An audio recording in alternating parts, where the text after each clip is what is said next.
किया लेकिन बोली थी भुलाया नहीं आ सकता, इसलिए बोलते समय अरे नहीं चाहिए दिल दुखाना किसी का, नहीं चाहिए दुखाना किसी का, सताना रहा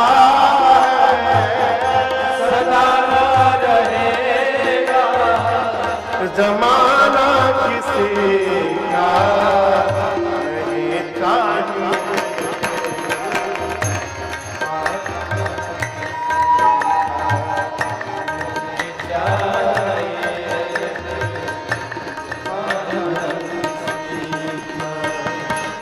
आएगा बुलावा तो जाना पड़ेगा, सिर तुझको आखिर में झुकाना पड़ेगा। आएगा बुलावा तो जाना पड़ेगा, सर तुझको आखिर झुकाना पड़ेगा। वहाँ ना चलेगा,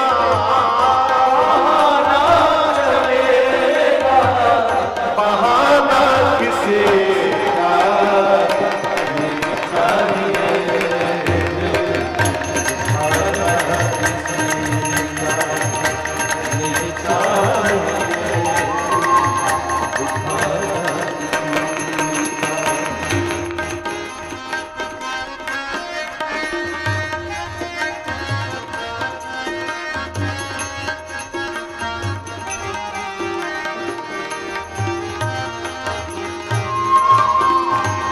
शोहरत तुम्हारी बह जाएगी,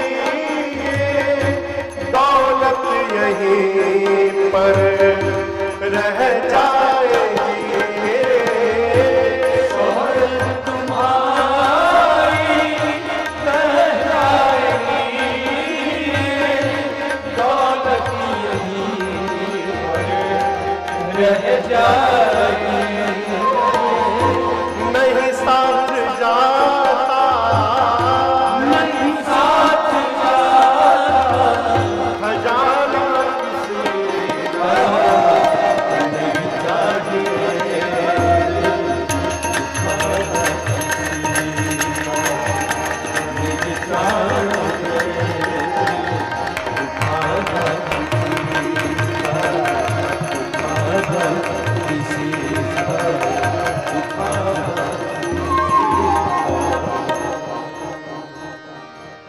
बतिया बुझाई ना,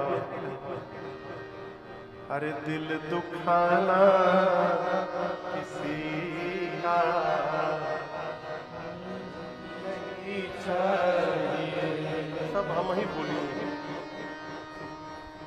दिल दुखाना किसी का नहीं चाहिए। पंडित जी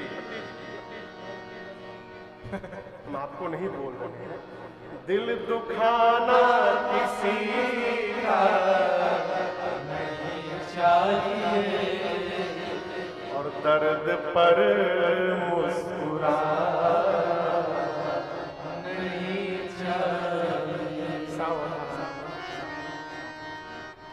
माँ ने अनेक प्रकार से पूछा, शंकर भगवान बोले नहीं कुछ। कैलाश गए और जाने के बाद बाबा अपने सहज रूप में प्रवेश कर गए। कहाँ? समाधिस्थ हो, समाधि में चले गए। कितने दिन? 87,000 वर्ष। एक दो दिन नहीं, बीते संवत सहस 87। इसको इस प्रसंग को भाव में लेकर यदि आप प्रवेश करके समझेंगे, बोल देने से बड़ा हथियार है मौन हो जाना। बोल देने से बड़ा हथियार क्या है? मौन हो जाना। चाचा का एक दोहा मुझे याद है, केवल आधा सुनाते थे पहले। रहीमन बड्डो मार है दीजे चित से उतार। इसके आगे वाला आज तक नहीं सुना है। इतना ही बोलते हैं, क्या मौन हो जाए। जिससे भाव स्वभाव न मिले ना, वह मौन हो जाए, ठीक न करिए। क्यों? ठीक करने के चक्कर में अपने बिगड़ जाएंगे। शंकर भगवान मौन हो गए, 87,000 वर्ष समाधिस्थ रहे। समाधि से जब बाबा जगे, मां समझ गई कि शंकर भगवान जग गए। क्यों? बाबा ने जगने के बाद राम राम का उच्चारण किया। सती मैया दौड़ कर गई, जाकर मां ने दंडवत किया है, प्रणाम किया है। शंकर जी त्याग दिए हैं, इसलिए बामांग में स्थान नहीं दिए, सामने आसन देकर मां को बिठाया। सन्मुख शंकर आसन दिए। आसन का भी बड़ा महत्व है। आप किसी के घर गए, सामने वाला आपको जितना प्रेम करता है उसी प्रकार से आसन देता है। आप मानस में सुनिएगा, आगे प्रसंग आएगा 2-3 दिनों में। जब विश्वामित्र जी अयोध्या गए हैं राम जी को लेने के लिए, और दशरथ जी के दरबार के द्वार पर जाकर सूचना भिजवाई, तो दशरथ जी दौड़ कर आए, चरणों में दंडवत किए, आशीर्वाद लिए, आदर पूर्वक भीतर दरबार में लेकर गए। और मालूम है कहां बिठाया? निज आसन बैठा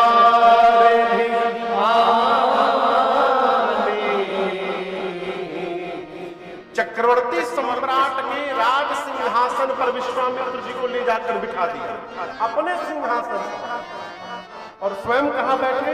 उनके चरण में बैठकर उनके चरण को पखारने लगे। ये है आदर। स्थान का बड़ा महत्व। दूसरी बात, अपने से श्रेष्ठ के आगे आसन पर नहीं बैठना चाहिए। समझ रहे हैं? गुरु जी के आगे अपन आसन बिछा करके अपने नहीं बैठना चाहिए। गुरु और शिष्य का अंतर दिखाई पड़ना चाहिए। तीसरी बात, यदि आप कहीं गए और आपके लिए किसी श्रेष्ठ ने आसन बिछा के रखा हुआ है, उस आसन पर बैठने पर पाप लगेगा।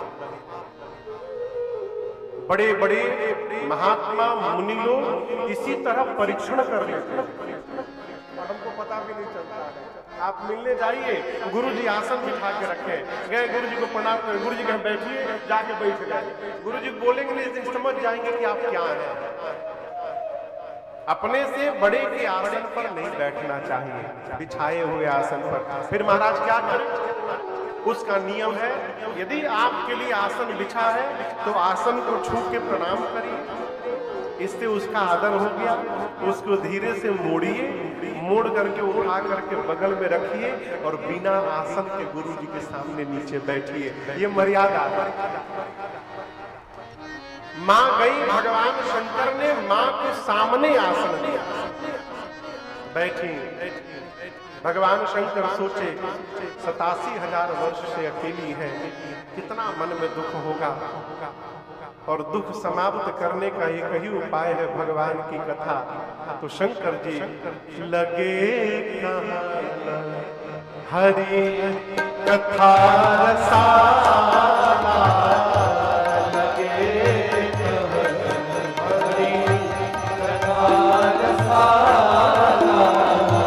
दक्ष प्रजेश भय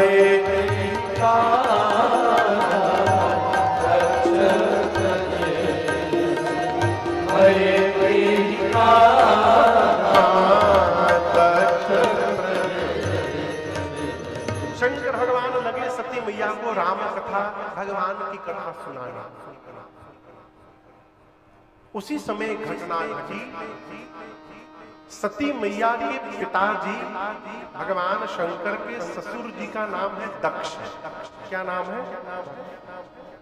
ब्रह्मा जी ने दक्ष को पहले प्रजापति बनाया, कई प्रजापति बने।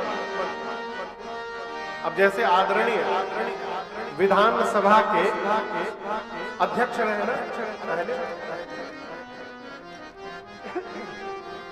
तो उसमें कई विधायक बने होंगे, उसमें आदरणीय भी विधायक बने होंगे। और उन सभी विधायकों में से आपको चयन करके सभी विधायकों में अध्यक्ष बनाया गया। यही नियम है।